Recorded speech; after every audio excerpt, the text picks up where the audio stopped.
जवान लड़का सूरज mister Asia championship में फर्स्ट आने के बाद दर्शकों का अभिवादन करता हुआ ड्रेसिंग रूम की तरफ बढ़ गया। कपड़ों के नाम पर उसके शरीर पर केवल लंगोट ही था। उसके बाजू और सीने की उभरी हुई मांसपेशियों को देखकर वहां मौजूद हसीनाएं मदहोश सी हो रही थी।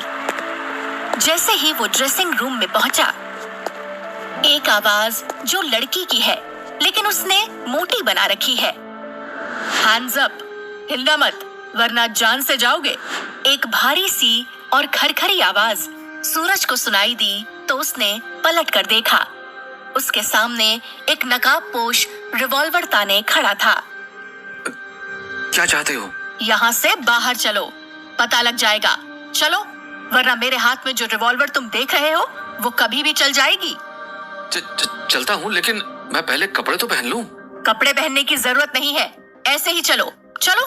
मजबूरी में सूरज को लंगोट में ही बाहर निकलना पड़ा। सामने कार देख रहे हो ना?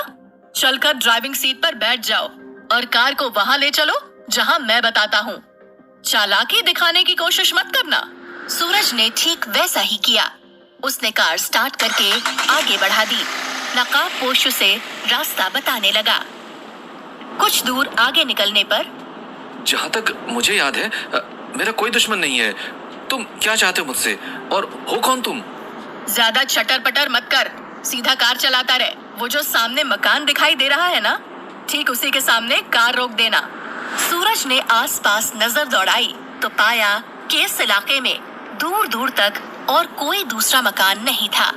काफी सुनसान इलाका था। उसने कार मकान के सामने रोक दी। चलो मकान के अंदर। सूरज लंगोट पहने ही मकान के अंदर चला गया। उसके पीछे पीछे नकाबपोश भी अंदर आ गया। अंदर आते ही नकाबपोश ने अंदर से दरवाजा बंद कर दिया और रिवॉल्वर सामने सोफे पर फेंक दी। सूरज हक्का बक्का नकाबपोश की हरकत देख रहा था।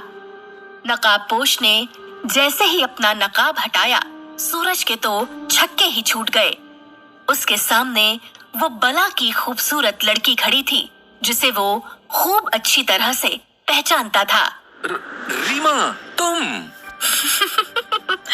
जी हाँ, जिसे तुम अपना प्यार समझते हो, लेकिन पिछले 3 महीने से जिसकी तरफ तुम आंख उठाकर भी नहीं देख रहे हो, इसलिए नकली रिवॉल्वर और असली दिलेरी के साथ तुम्हें किडनैप करने का ड्रामा करना पड़ा।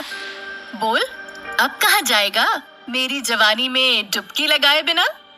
देख रीमा, मैं तुझे सचमुच बहुत प्यार करता हूँ। पिछले 3 महीने से मैं मिस्टर इंडिया चैंपियनशिप जीतने के चक्कर में लगा हुआ हूँ ना, इसीलिए मैं तुझे टाइम नहीं दे पाया। तू टाइम नहीं दे पाया तो मैंने इस तरह तेरा टाइम ले लिया। अब बता, तेरा क्या इरादा है? कहते हुए रीमा ने अपने कपड़े उतार फेंके और सूरज के शरीर से जा लिपटी।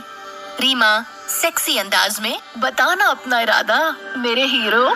रीमा जैसे धीरे धीरे नशे में बेसुध सी होने लगी। वो सूरज से चिपकती जा रही थी। उसके हाथ की उंगलियां उसके पूरे बदन पर रेंग रही थीं। उसकी ऊपर नीचे होती हुई सांसों को देखकर सूरज भी खुद को काबू में नहीं रख पाया। उसने उसे अपनी गोद में उठा लिया और ले जाकर बेड पर पटक दिया। यानी तुम राजी हो?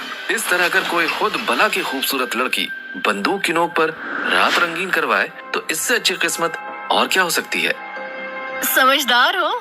चलो अब ये भी देख लेते हैं कि तुम में कितना दम है। कहते हुए रीमा ने सूरज की सख्त पीठ पर अपने नाखून गड़ा दिए। अब सूरज ने भी उसे अपनी बाहों में जकड़ लिया और फिर बेतहाशा उसके पूरे बदन को चूमने लगा। रीमा भी मदहोश सी होकर सिसकियां भरने लगी। उसकी कामुक सिसकियां सुनकर सूरज और भी पागल हो उठा। फिर एक ऐसा तूफान आया जिसने दोनों को मदमस्त कर दिया और जब वो तूफान गुजरा तब दोनों पसीने से बुरी तरह नहा चुके थे। रीमा संतुष्टि भरी आवाज में, उफ, सुपर से भी ऊपर हो तुम, असली मर्द। लेकिन एक कमी है, क्या हुआ? कैसी कमी? एक औरत को खुश करने के लिए सिर्फ मर्द होना ही काफी नहीं है बेटा, उसके लिए पैसा भी होना चाहिए और तुम्हारे पास वो ही नहीं है। मैं लगभग मिस्टर एशिया चैंपियनशिप जीत चुका हूँ, बस फाइनल अनाउंसमेंट होने हैं। उसके बाद मुझे 2 लाख का इनाम मिलेगा। ये पैसे मिलते ही मैं तुमसे शादी कर लूंगा और फिर हम दोनों ऐश वाली जिंदगी बिताएंगे। ऐश वाली जिंदगी, वो भी 2 लाख रुपए में? क्या होता है 2 लाख रुपए में? अरे मुझे 2 लाख करोड़ चाहिए, क्या तुम दे पाओगे?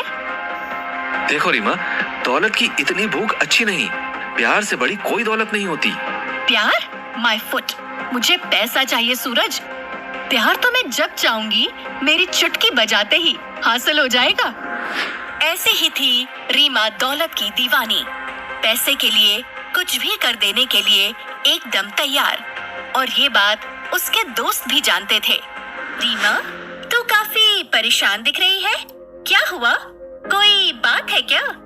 हाँ यार, क्या बताऊं, कोई जॉब मिल नहीं रही है और घर पर दूसरों के कर्ज लग गए हैं। तंग आ गई हूँ ऐसी लाइफ से।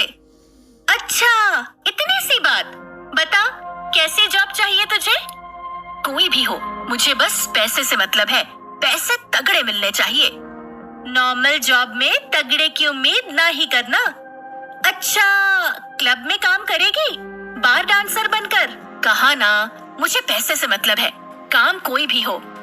ठीक है, शाम को चलना मेरे साथ, किसी से बताना मत, लेकिन मैं एक नाइट क्लब में बार डांसर हूँ।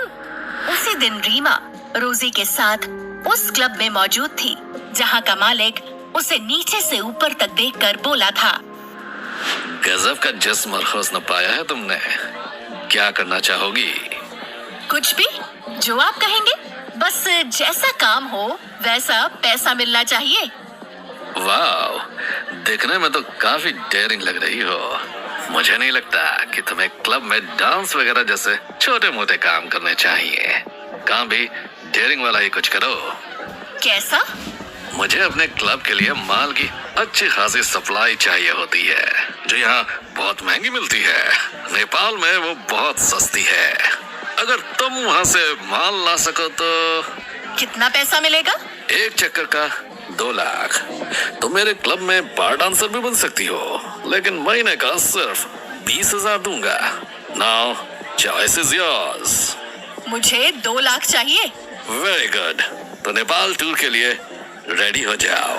बाहर आकर रोजी ने रीमा को समझाया, तुम नेपाल जाने के लिए राजी तो हो गई हो। तुम्हें पता है वहाँ से कौन सा माल लाया जाता है? इतनी भी पागल नहीं हूँ मैं समझती हूँ। नेपाल से जो माल लाया जाता है उसे स्मैक कहते हैं। सोच ले, रिस्क बहुत है। रीमा को रिस्क पसंद है, और वो रिस्क अगर पैसे के लिए लिया जाए तो और भी ज्यादा पसंद है।